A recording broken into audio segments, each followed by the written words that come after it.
Hello, this is part 3 of week 1. We're just doing a brief overview of what is assessment and going over some assessment key terms. So why assess students? Here are 3 different perspectives for you on what assessment is. The first one comes from Rowe, Smith, and Burns, who say there are 3 primary reasons to evaluate students, which are 1, to provide accountability, 2, to classify students, and 3, to guide instruction.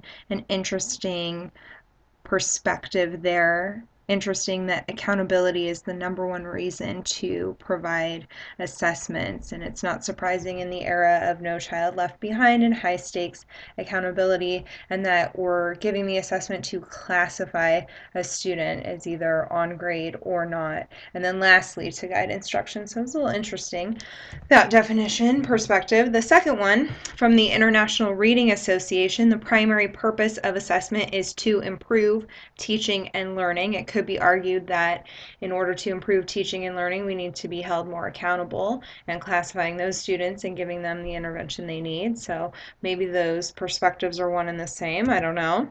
And then the third perspective comes from the Consortium of Reading Excellence, who say the purpose of assessment is to identify student progress, to prevent reading difficulty, and to provide help to students with reading difficulties. So there are a few definitions of assessment for you. I want you to think about your definition of assessment and how that impacts what choices and decisions you make in your classroom. What are your values and beliefs? That is essentially our week 1 discussion forum happening on Titanium.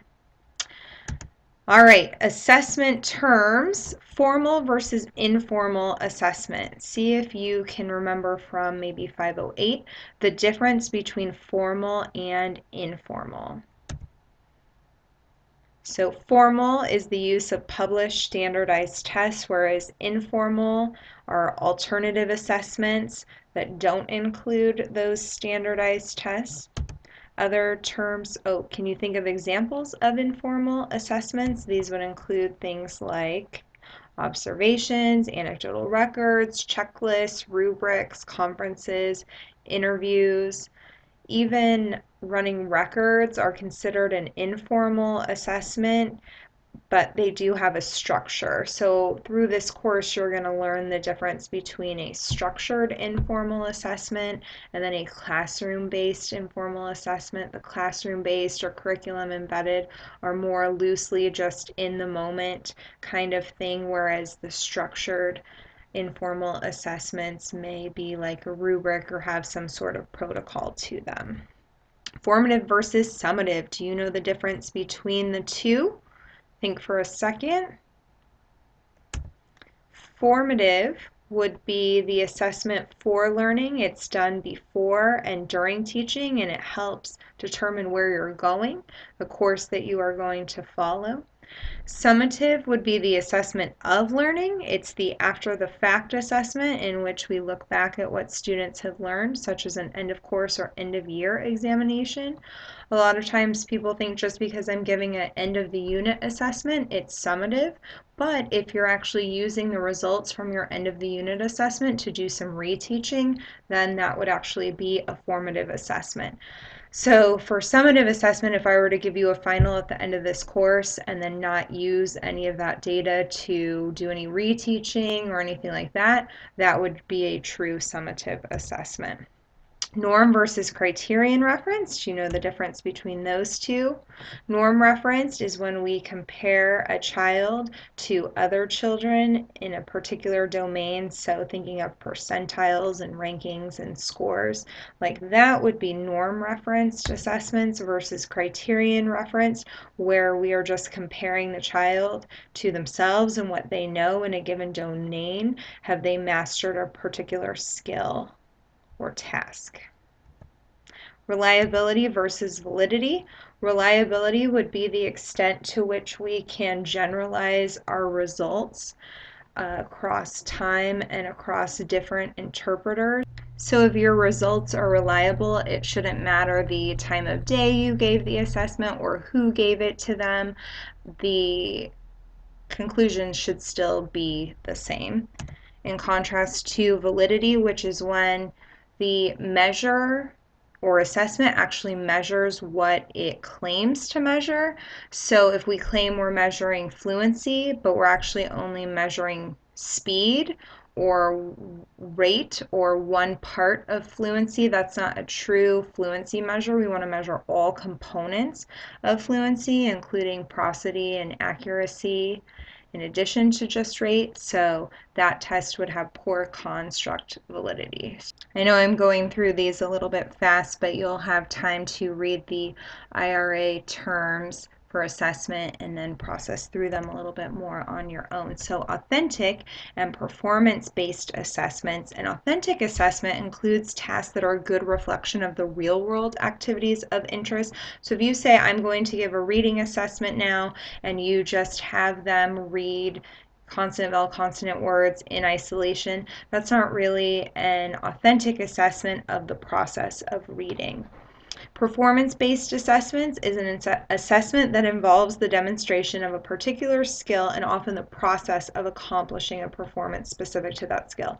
So a great example of a performance-based assessment that's also authentic is to have the student read aloud, and you could do a running record or miscue analysis as you're following along as they read, possibly even having designated stopping points where they share what they're thinking about or what they learned from the text at that point. So you're trying to replicate the actual process that they're going through as they read.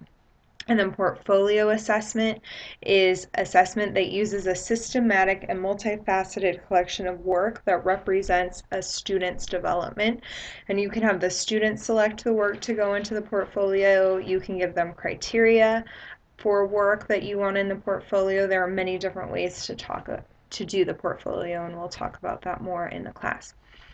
Lastly, we have high stakes assessments. These are all the rage these days. They have significant consequences for those viewed as responsible for performance on the test. So thinking about things like high stakes tests for getting into the military or a university or an educational program, and how they have significant consequences for the individual test takers, which may lead to a little bit of testing anxiety even. All right, whew. That was some testing assessment terms in a nutshell. You'll definitely have time to read through all of those and become more familiar with them. So to wrap you up, these are your assignments for the week. First, make sure you familiarize yourself with our course Titanium and then update your profile on Titanium. That's 10 points participation right there. All you need to do is tell us a little about yourself and post a picture. I showed you how to do that in part 1. Please do the course readings for the week. I've already linked them on Titanium, 2 articles for you. Third, go to the Google Doc and select the group for your presentation. Next, you need to do your forum discussion for the week 1 readings on Titanium. There is a rubric on Titanium for how this will be scored, but make sure that you answer all parts in the prompt for the discussion. Use the course readings and materials to support your answer. So not only can you use the articles, but you can use content from lectures as well. Also, you'll want to integrate the thoughts of your colleagues, unless you are the first person to post. There's obviously no other opinions ahead of yours to add to your discussion, so I will be looking for that to make sure that you are adding on to the discussion of your colleagues and referencing their thoughts in your post. And then please proofread at least 2 times for spelling, grammar, and mechanics. This is a graduate level course, and we want to hold ourselves to high expectations for output in the discussion forum. This is the rubric. As you can see, there's criteria for quantity and timeliness, and then for quality. It's easy to get 5 points over here. You just have to post on time and then have 100 words or more. Criteria for quality has some more pieces. You want to respond to all parts of the prompt, back up opinions with examples and references, integrate comments from others, use some deep thinking and really push the thinking of others. And then again, there's minimal to no mistakes in spelling, grammar, and mechanics. So you may receive some point deductions if you don't have any of those pieces. All right, things to keep on your radar. These aren't due this week, but they are due soon. Your credential and live scan verification, you have to have that as part of the fieldwork requirement for actually working with a student. And then also the parent authorization permission form. So you need a parent permission form for your first student and your second student, but I only need the permission form for your first student and then your credential and live scan verification by September 14th. So if you have that now, you can definitely email it to me, but next week I'll have a link where you can submit it online. So keep those things on your radar. Do the assignments listed on your checklist, and remember that Rome wasn't built in a day. That is my quote to launch you. I know at the beginning of a new semester, it always seems like there's so much to do. You're reading about all these different projects, but we have 16 weeks to do them all in. So don't get overwhelmed. We have plenty of time. Just take it one day, 1 week at a time. Go through all of the material that's been posted in the weekly checklist, which tells you everything that's due by Sunday at midnight, and let me know what questions you have. Again, I definitely look forward to working with you this semester. If you have any feedback for me on the lectures or to improve that course, I always appreciate that. So definitely send an email my way, or if you need anything, just email me as well. All right, have a great week.